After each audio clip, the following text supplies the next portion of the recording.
How to remove Google Authenticator from Gmail or Google account. Hi everyone, welcome back to our channel.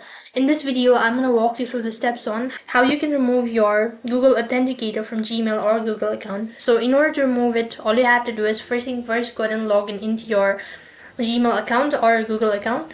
For that, open up a browser and then you need to go to security. While you're on the security page, then it's going to show you this phase where you need to go ahead and select two-step verification, and then it's going to prompt you to this field. Here you'll be able to see your Authenticator app. So if you've already enabled it, then you'll be able to see this option. As in my case, I've not set up, so I'm able to see this option as setup, option that will be located right in the bottom.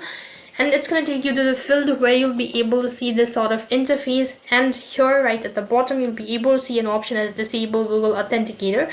If you want to do it, so then tap on the disable Google Authenticator button. It's going to ask you to confirm it by entering the verification code, so that should be provided on your phone number, or you should be scanning the QR code.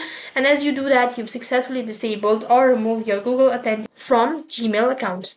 So that is how it works. That is all for this video.